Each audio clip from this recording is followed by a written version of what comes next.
Tuesday, December 26th, everybody actually had a real honest-to-goodness day off yesterday. So we thought we would come back and share with you 5 dealers, yes, 5 dealers in a conversation we had. 5 awesome dealers. Really awesome people at dealers. I mean, yeah, you'll get to meet them in a second if you didn't meet them last week at the year-end extravaganza. So last week we did have the year-end extravaganza, which has been live streaming over the weekend, over the long weekend, and is still available. Probably the best place, I mean, it's on our LinkedIn, but the best place to see it is to go to our YouTube channel, which is ASOTU, ASOTU.be, and you'll see a ton of content there that you probably didn't know existed, but it does. But toward the very top, you'll see the year-end extravaganza. It's our 3rd annual show we put together, brought in, I heard over 100 voices from the industry. Yeah, that's like people that were in the show, not watching the show, in the show. Yeah, right. It's crazy. That's our strategy, to have many people as we can in the show, just so we can get the head count up. No, there were 100 people, and we had this one conversation we're going to share with you today with 5 dealers or general managers, right? Like some dealers, some GMs, talking about some of the different things in the industry, strategies. We asked Erica Tiffany Wells what it's like becoming a GM, what she didn't know, what she wished she knew going into it. So we have wait, before we get to it, I just have to note, Paul, I think we've the last 2 years that we've been doing this like post-Christmas podcasting thing.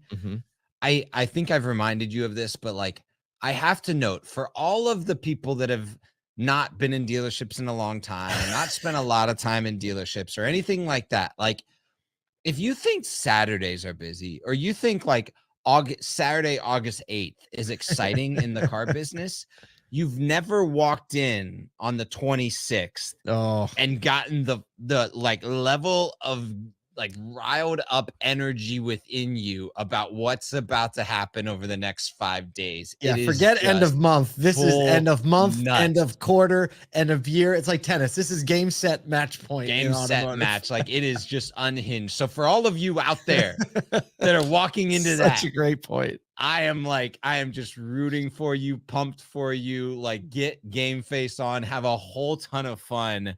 But yeah, we do want to share this conversation with you, but I had to bring that up. That's so good. No, closing out 2023, everyone's in it. Well, I think this conversation will contribute to that. Absolutely. Because definitely everyone that's in this segment is 1000% in the mode that you just described right now, all day. So, we have Fabiola Myers Mathis, Erica Tiffany Wells, Ed Roberts, Mickey Anderson, and Michael Lee, all people that we've introduced you to in content throughout the year, all people that I want to sit down and have dinner with in this next year.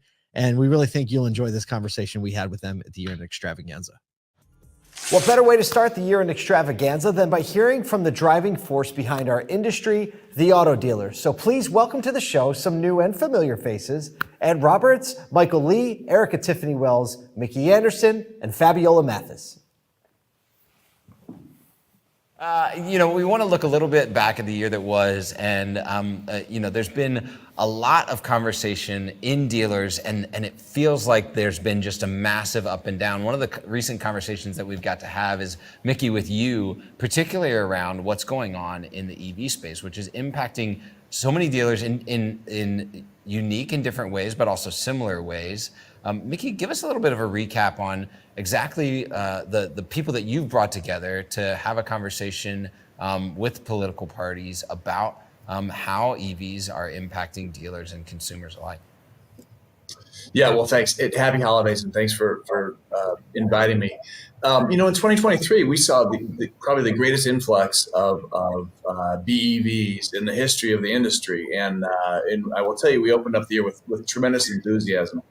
Most of us had some wait lists for a lot of those great products, and we saw a lot of enthusiasm. But as the year wore on, we saw those wait lists go away. We saw supply come up and demand come down, and certainly as you got into the back end of the summer and into the fall, we started to see large inventories and very high day supply of some really expensive EVs. Listening to our customers, we heard them say, we love the technology, we want to do our part to help with the environment, but we can't afford these cars, we can't charge these cars, we can't use these cars, and we're not ready for a full electric vehicle. So that was kind of the backdrop. I had a chance to talk to many dealer peers across the country. And in a matter of literally a week or so, we had 4,000 dealers signed on to a letter to the president, just letting them know what we're hearing from our customers. Yeah, that's awesome. You know, consumers are always at the center of a lot of our conversations, and Ed, you are consistently an advocate for giving an incredible consumer experience that starts with a great employee experience. How have you all been approaching in this last year and looking forward to approaching, particularly the consumer experience? What are some of the things that you're doing that are maybe setting the stage for a great consumer engagement and relationship? Well, it's like you said, it starts with employee engagement and then it carries out. But in everything that we do, we want all of our people to look through the customer lens. Don't do what's convenient for us inside the dealership. Follow it through, play it all the way out, play that tape all the way forward, and how does it work for the customer? And that's what we need to work backwards from. And if we do that and then enhance it internally, then the employee experience goes up and customer experience continues to climb.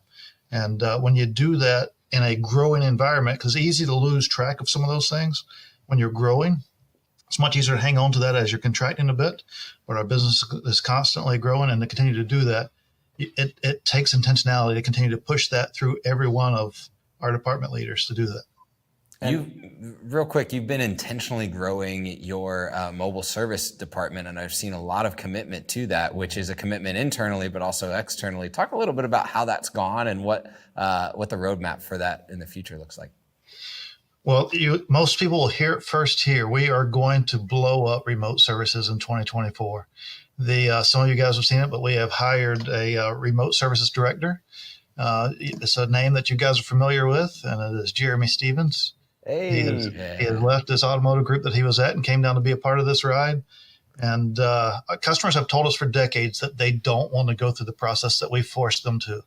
So we want to meet them on their terms and go out and meet them in field and take care of them. And if we can't do it in field, we'll do pickup delivery or we'll send a rollback for them. But we want to enhance the ownership experience rather than just focus on the buying experience. That's amazing. We can't wait to hear more about that. We heard it here first. There you go. Erica, I want to shift the conversation up to you. Now firmly in the GM seat. Congratulations again. I know that's been something you've been talking about for years, and it was amazing to watch that materialize in real time. Now being in the GM seat, what is it that you realized that no amount of training or preparation could have prepared you for? Wow. Watching and seeing how the departments go together. I think until you get to the general manager position, you don't really understand the delicate balance of all of the departments and how they work together. Mm-hmm. You start to watch the nuances where one little thing off in this department is going to throw a domino effect somewhere else. The relationships with your people. I went from managing 30 people on the front end as a GSM to 80 people, including technicians and service advisors and lot techs, and all those relationships together. And as you build a relationship with those people and start investing into the emotional equity, they get your phone number. They want to come in your office. They want to talk about their pay plans, their personal life. And you have to figure out how to balance that. To do what's best for the company and build those personal relationships, but also realizing that every single day you're responsible for all of these families. You're responsible for a budget. You're responsible for banks, and it is a lot. And I'm enjoying it, but I am also drinking from the water faucet as I get what I've asked for, right? Yes. Well, I see everybody on the screen is like nodding something like this, Erica, what is one piece of advice you would give? A lot of people in the industry are on the hunt. General manager is kind of one of the positions at the end of their rainbow if it's not being an owner. What would you say to the folks that see general manager in their sights in the next year or two? What do you wish you were paying a little more attention to? Service. Service is crucial. And I think a lot of general managers don't actually learn service until they get inside the job.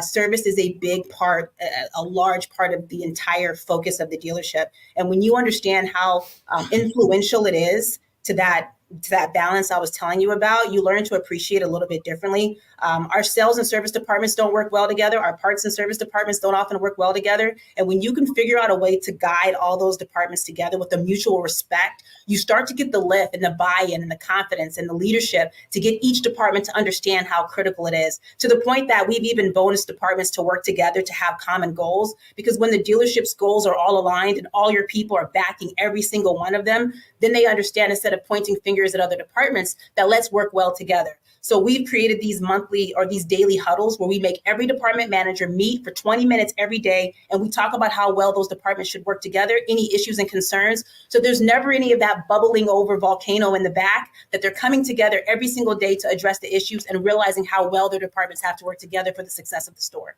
I mean, I've seen Ed Roberts smile a lot. Like, if Ed is awake, he's smiling, but I don't know that I've ever seen him smile bigger than I did while you're talking about service department, focusing on it and getting all the departments to work and together. Fabiola is over here. I think she's about to nod her head. She's like at a rock concert because it sounds like you're experiencing so much of this. And this is the stuff, from an industry perspective, a lot of the conversation gets pointed at some of the macro trends and some of the big things that are happening in our industry, but the reality is that the ground game is played in the dealership every single day. What's the ground game for you look like right now, Fabiola, and what are the biggest projects that you're looking to tackle here as we go into 2024? Well, the biggest things that I'm just tackling right now is just all new leadership. This dealership needed somebody to spearhead it and actually put it in the right direction. We weren't putting our customers first, we were putting ourselves first. And through the COVID times, you could do the markups, you can have the inventory, you can have that list of customers that was waiting for you. And now you actually have to teach these new guys to actually sell a car and not be an order taker. So that's been a huge thing that we've been working on. I've actually preferred to hire new people that have never been in the industry before, because it's so much easier to program somebody than to deprogram them from that time of just being an order taker. So from the sales side, that's a big thing that's going on here. New sales managers learning how to do their jobs effectively. Hey, you were great at being a salesperson, but can you lead the people that were your comrades? And then just like Erica was talking about, service, people forget that service is the reason why we retain our customers, not only with our dealership, but also with our brand. A lot of people forget that brand effectiveness. Most of us have our competitors right next door, the BMW store, Cadillac, Lexus, Audi, and they're great manufacturers. But with Mercedes-Benz, I chose this store because I believe Mercedes-Benz has the best product, but we also have to retain our customers. And a big part of that is retaining them in service right now. So making sure that we're doing everything from start to finish. I'm very process oriented and very detail oriented. So if you put together a process, you can't get it wrong. So it's a big thing about, if you do it over and over and over, you build that confidence within your salespeople, your service people, that they can't fail themselves because they've done it the same way over and over. Oh, go ahead. Do you have something? I do. I mean, but if you have something, we each always have something. I was going to say, Michael has been, you've recently become a dealer during COVID, right? And as Fabiola was talking about leadership, I want to recognize that leadership in a dealership is not just about who you're caring for internally, but also caring for the community externally. And you've taken a unique approach at how your dealerships care for the community. Can you talk a little bit about how balancing leadership inside the dealership and outside of the delership is important to the success of your stores? Yeah. Sorry, that was for Michael. For Michael. I bet. I'm excited about that one. I will take any advice that you have for me on that in the future as well, Fabiola, because I could always take additional advice, how other people do it. But, one thing that we did this year is we partner with nonprofits, through the past. And this year we decided, why can't we do it every month, right? Instead of just doing special events, we did it. So we did it every month, and we took a vote, as we talked about in our previous episode, the live recording. We started with asking our salespeople, hey, would you want to participate in donating to a nonprofit? Every month we pack $50 per car that we sell, and the salesman of the month gets to pick whatever charity that they get involved with. Now, I told you this before, we wanted them to be involved. So we took it up one level this year after the Christmas party last week. Our GM, our sales manager, and the team got together and said, hey, listen, we're going to also volunteer as a team once a quarter to one of those nonprofits that we do. So whether it's 1 hour, 2 hours, 4 hours, but it's going to be one Sunday every quarter, the whole entire team gets together and we're going to go build a house or put a roof on or, hand out food or whatever the case might be. Now, hopefully they have proper guidance for building a house, because I don't know how salespeople are building houses. Enthusiastic, right? We'll just hand out food. We'll be good with enthusiastic. Sure. We're going to have a little, disclaimer, whatever. That, hey, whatever we build, there's no warranties behind it. We need the fixed ops people in on this one. Yes, there you go. Oh, well, thank you so much. I mean, we're going to do this again, and we're probably going to organize some kind of meal in my dream state where we all get to sit around the table and share these stories.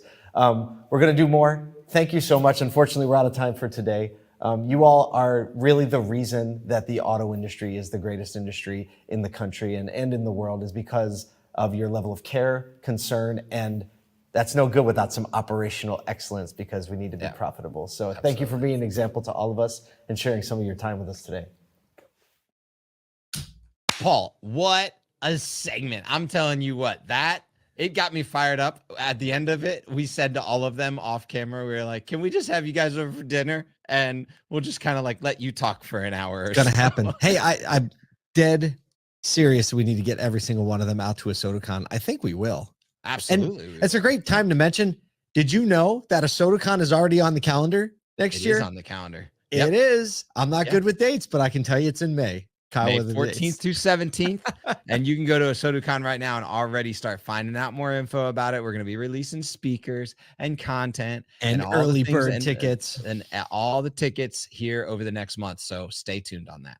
All right. Well, I got to trigger the music. I got so excited. I forgot to trigger the music. You have the last day or the last week of the last month of the entire year to go out there and sell. So we're going to bump the music a little bit. Just get your game face on. It's time to close it out strong.